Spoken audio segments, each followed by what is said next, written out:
無理ないっすよ。これ4分が動いてないから取れてないかどうするんですか。まったく中でさ SD カード入ってんのこれ。入ってます。これ入ってます。なんかねこれ。あ、3分。これ残り時間でどうですか。あ、じゃあそうかもしれない。じゃあ取ってどっちにしろあと3分なんですね。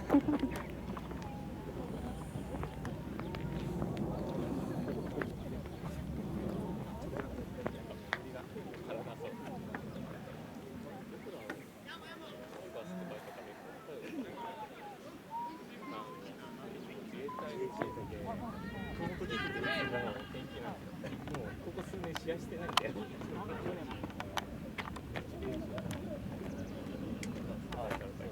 トライってまた日本戦あるところ間で動かないスパン。こういったこうダメなんですか。あれ間で。すごいなあいつ。